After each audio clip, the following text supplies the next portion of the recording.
ಸಾರಿಗೆ bus conductor ವಿದ್ಯಾರ್ಥಿಯ ಮೇಲೆ ಹಲ್ಲೆ ನಡೆಸಿದ್ದಾರೆ ಅನ್ನೋದಕ್ಕೋಸ್ಕರ ವಿದ್ಯಾರ್ಥಿಗಳೆಲ್ಲ ಇವತ್ತು ಪ್ರತಿಭಟನೆ ಮಾಡಿರುವಂತಹ ಘಟನೆ ಹಾಸನದಲ್ಲಿ ನಡೆದಿದೆ.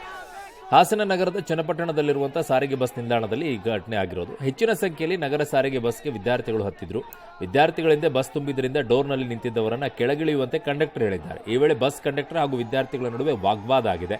ಇದು ವಿಕೋಪಕ್ಕೆ ತಿರುಗಿ ವಿದ್ಯಾರ್ಥಿಯ ಮೇಲೆ ಕಂಡಕ್ಟರ್ ಹಲ್ಲೆ ಮಾಡಿದ್ದಾರೆ ಅಂತಿದ್ದಾರೆ. ಇದರಿಂದ ರೊಚ್ಚಿಗೆದ್ದ ನೂರಾರು ವಿದ್ಯಾರ್ಥಿಗಳು ದಿಢೀರ್ ಬಸ್ ತಡೆದು ಪ್ರತಿಭಟನೆ ನಡೆಸೋಕೆ ಶುರು ಮಾಡಿದ್ರು. ಕೆಲ ಕಾಲ ಬಸ್ ಸಂಚಾರ ಅಡ್ಡಿಯಾಯಿತು. ವಿಷಯ ತಿಳಿದ ಕೂಡಲೇ ಸ್ಥಳಕ್ಕೆ ಡಿಪೋ ಮ್ಯಾನೇಜರ್ ಪ್ರಕಾಶ್ ಬಂದರು. ಹೆಚ್ಚುವರಿ ಬಸ್ ಬಿಡಿಸಿ ವಿದ್ಯಾರ್ಥಿಗಳನ್ನು ಕಳುಹಿಸಿ ಸಮಾಧಾನ ಮಾಡಿದ್ದಾರೆ. ಸ್ಥಳಕ್ಕೆ ಪೊಲೀಸರು ಭೇಟಿ ನೀಡಿ ಪರಿಶೀಲನೆಯನ್ನು ಕೂಡ ಮಾಡಿದ್ದಾರೆ. ಹಾಸನ ಬಡಾವಣೆ ಪೊಲೀಸ್ ಠಾಣೆ ವ್ಯಾಪ್ತಿಯಲ್ಲಿ ನಡೆದಿರುವಂತಹ ಘಟನೆ.